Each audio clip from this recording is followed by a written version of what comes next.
ರೈತರೆಲ್ಲ ಒದ್ದೆ. ಆ ಇಶ್ಯೂನೇ ಸಪ್ರೇಟ್, ಈ ಇಶ್ಯೂನೇ ಸಪ್ರೇಟ್. ಇಲ್ಲಿಯ ಸ್ಥಳೀಯ ಸಚಿವರುಗಳೇ ಸಲಹಾ ಸಮಿತಿ ಅಧ್ಯಕ್ಷರಿರ್ತಾರೆ, ಅವರು ಕೂತ್ಕೊಂಡು ತೀರ್ಮಾನ ಮಾಡಬೇಕು. ಹೆಚ್ಚು ಅಂದರೆ ನೀರಾವರಿ ಸಚಿವರು. ಸೊ ನಾನು ಸಹ ಒತ್ತಾಯ ಮಾಡ್ತೀನಿ, ಇಲ್ಲಿ ರೈತರ ಪರವಾಗಿ ಏನಾಗಬೇಕು ಅದನ್ನು ಇಲ್ಲಿಯ MP ಅವರಿದ್ದಾರೆ, ಶಾಸಕರು ಮಂತ್ರಿಗಳು ಕೂತ್ಕೊಂಡು ಮಾಡಲಿಕ್ಕೆ. ನಾವು ಈಗ ಥೈಲ್ಯಾಂಡ್ಗೆಲ್ಲಕ್ಕೂ ಅನುಕೂಲ ಆಗೋ ದೃಷ್ಟಿಯಿಂದನೇ ಈ ಥರ ಟೈಮಲ್ಲಿ ಕೃಷಿ ಹೊಂಡವನ್ನು ಮೊದಲು 100 ತಾಲೂಕಿದ್ದನ್ನ ಈಗ 224ಕ್ಕೂ ಎಕ್ಸ್ಟೆಂಡ್ ಮಾಡಿದ್ದೀವಿ. ಮತ್ತು ಅನ್ಲಿಮಿಟ್ ಕೃಷಿ ಹೊಂಡ ಮೊದಲು ಲಿಮಿಟೇಷನ್ ಇತ್ತು, ಇವತ್ತು ಈ ಸಾರಿ 12,000 ಅಂತ ಗುರಿ ಇಟ್ಕೊಂಡಿದ್ದೀವಿ. ಇನ್ನೂ ಹೆಚ್ಚು ಬಂದರೂ ಮಾಡ್ತೀವಿ.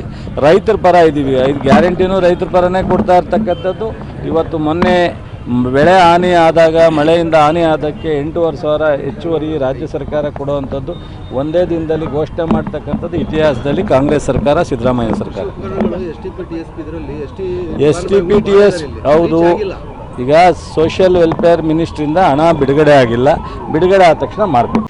ನೀವು ಸಣ್ಣ ಆಗಬೇಕಲ್ವಾ? ಅದು ಒಂದು ಉತ್ತಮ ಆಹಾರದಿಂದ ಸಣ್ಣ ಆಗಬೇಕಲ್ವಾ? ಪ್ರತಿದಿನ ನಮ್ಮ ಜೀನಿ ಸ್ಲಿಮ್ನ ಯೂಸ್ ಮಾಡಿ ಯಾವುದೇ ಸೈಡ್ ಎಫೆಕ್ಟ್ ಇಲ್ದಂಗೆ ನೀವು ಸಣ್ಣ ಆಗ್ತೀರಾ.